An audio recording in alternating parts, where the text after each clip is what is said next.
inventar vários perigos para assustar a humanidade e implementar um governo mundial. O quarto perigo seria meteoros e o quinto seria alienígenas. Uma invasão alienígena falsa para a humanidade ficar morrendo de medo e falar: precisamos nos unir para expulsar esses invasores, e quem vai liderar essa união da humanidade contra os alienígenas vai ser esse líder do governo mundial.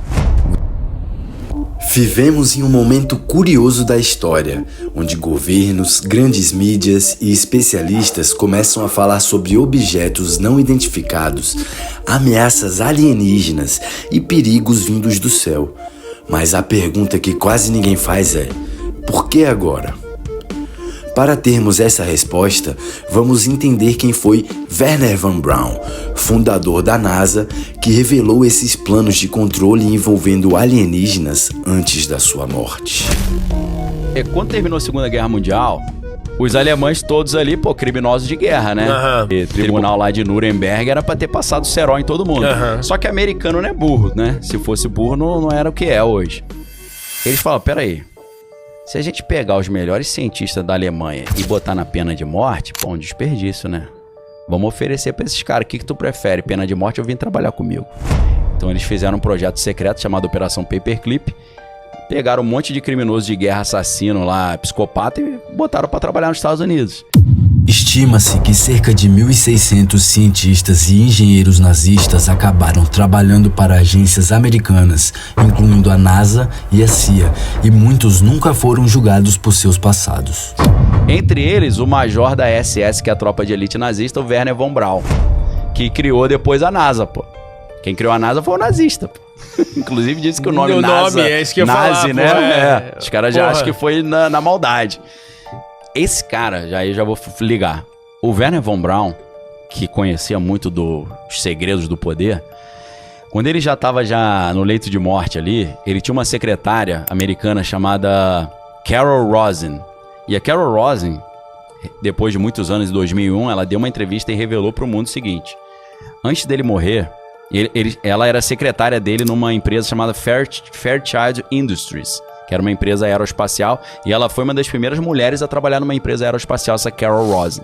E ela falou: ele me revelou, quando ele estava já mal, que iam inventar vários perigos para assustar a humanidade e implementar um governo mundial.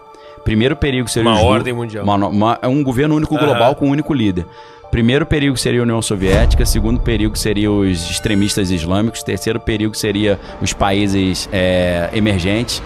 O quarto perigo seria meteoros e o quinto seria alienígenas. O último é a invasão alienígena. Uma invasão alienígena falsa para a humanidade ficar morrendo de medo e falar: precisamos nos unir para expulsar esses invasores, e quem vai liderar essa união da humanidade contra os alienígenas vai ser esse líder do governo mundial. O governo mundial é implementado assim em 24 horas. Aparece uma nave falsa, que os americanos têm nave, né, que parece OVNI, Quem quiser pesquisar... Bota um porta-aviões voando, acabou. Não, o TR-3B é um triângulo que fica parado no ar, você olha e fala um OVNI, quem não conhece, né? Bota isso em cima do Vaticano, uma em cima lá de Washington. É o Independence Day. Independence Day total.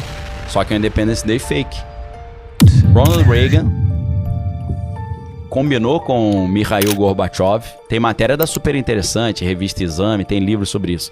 O presidente americano Ronald Reagan, final dos anos 80, fez uma reunião em Genebra, na Suíça, com Gorbachev. Eles combinaram de encerrar a Guerra Fria, forjando uma falsa invasão alienígena, em que Estados Unidos e União Soviética teriam que se unir e acabar essa Guerra Fria. Ronald Reagan falou isso depois na Assembleia Geral da ONU em 1988. Gorbachev. Ele falou: se nós tivéssemos uma invasão alienígena, todos os problemas da Terra iriam acabar, todas as guerras, porque a gente teria que se unir para brigar contra o inimigo de fora. Ele manda isso na Assembleia Geral da ONU, o vídeo está no YouTube. Depois o Bill Clinton fala a mesma coisa no programa do Jimmy Kimmel em 2014. Depois, em 2011, o Paul Krugman, que é professor de Princeton, vencedor do Nobel da Economia, falou isso. Em 2011. 2011 ainda tava aquele negócio de crise 2008, né? Mercado imobiliário. Ele falou: se a gente tivesse uma invasão alienígena, ia resolver a crise, porque o governo americano ia ter que investir em arma, isso ia gerar emprego, gerando emprego ia gerar renda, consumo, e mesmo que depois a gente visse que foi uma invasão alienígena falsa, não tem problema, porque resolveu o problema. Já tava unido. Resolveu tudo. Cara, quando três presidentes, né? Ronald Reagan, Bill Clinton e Mikhail Gorbachev, e um vencedor do Nobel fala a mesma coisa, tem uma operação psicológica aí. E o termo é operação psicológica, né? Eu fui instrutor do curso avançado de operação psicológica no Exército. Então, cara, eu, além de analisar as coisas pela ótica da lógica e da linguística, eu analiso pela ótica da operação psicológica, que é dominar mentes e corações usando os meios de comunicação, a indústria, a mídia, né? Então, Sim, manipulação. Manipulação, Obrigado, manipulação. Cara, esse negócio de 13 Atlas pode ser uma grande manipulação pra forjar um Independence Day aí. O Wernher von Braun, ele era aficionado por Marte. E ele escreveu em 1953 um livro chamado Mars Project, em alemão, né? The Mars Project, Projeto Marte. Era um livro de ficção científica, mas que dava toda a base de engenharia para uma futura exploração de Marte.